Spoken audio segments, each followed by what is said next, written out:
Albert Einstein once said, everybody's a genius, but if you judge a fish by its ability to climb a tree, it will live its whole life believing that it is stupid.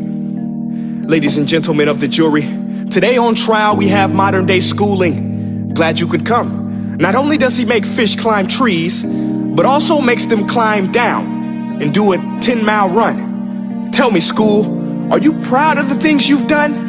Turning millions of people into robots, do you find that fun? Do you realize how many kids relate to that fish swimming upstream in class, never finding their gifts, thinking they are stupid, believing they are useless? Well, the time has come, no more excuses. I call school to the stand and accuse him of killing creativity, individuality, and being intellectually abusive.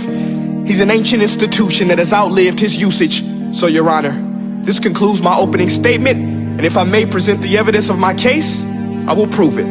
Proceed. Exhibit A. Here's a modern day phone. Recognize it? Here's a phone from 150 years ago. Big difference, right?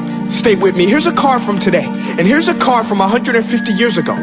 Big difference, right? Well, get this. Here's a classroom of today, and here's a class we used 150 years ago. Now ain't that a shame? In literally more than a century, nothing has changed.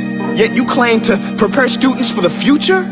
But with evidence like that, I must ask, do you prepare students for the future or the past? I did a background check on you and let the record show that you were made to train people to work in factories, which explains why you put students in straight rows, nice and neat, tell them sit still, raise your hand if you want to speak, give them a short break to eat, and for 8 hours a day, tell them what to think.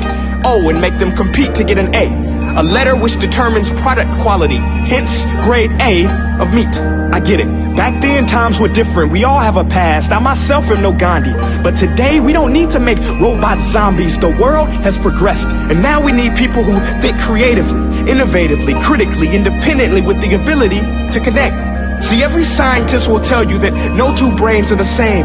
And every parent with 2 or more children will confirm that claim. So please explain why you treat students like cookie cutter frames or snapback hats, giving them this one-size-fits-all crap. Watch your language. Sorry, Your Honor, but if a doctor prescribed the exact same medicine to all of his patients, the results will be tragic. So many people would get sick, yet when it comes to school, this is exactly what happens, this educational malpractice, where one teacher stands in front of 20 kids, each one having different strengths, different needs, different gifts, different dreams, and you teach the same thing the same way? That's horrific. Ladies and gentlemen, the defendant should not be acquitted. This may be one of the worst criminal offenses ever to be committed. And let's mention the way you treat your employees. Objection. Overruled. I want to hear this. It's a shame. I mean, teachers have the most important job on the planet, yet they're underpaid? No wonder so many students are short-changed.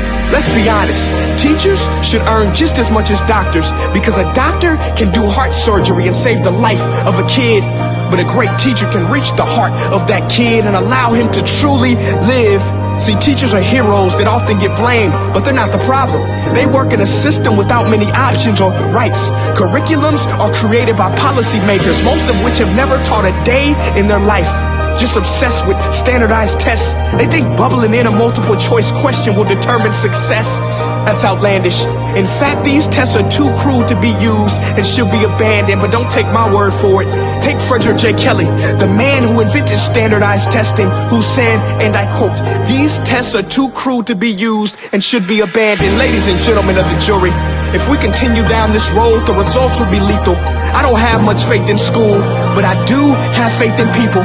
And if we can customize healthcare, cars, and Facebook pages, then it is our duty to do the same for education, to upgrade it, change it, do away with school spirit, because that's useless.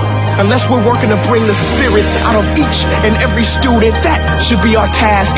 No more Common Core. Instead, let's reach the core of every heart in every class. Sure, math is important, but no more than art or dance. Let's give every gift an equal chance. I know this sounds like a dream, but countries like Finland are doing impressive things. They have shorter school days, teachers make a decent wage, homework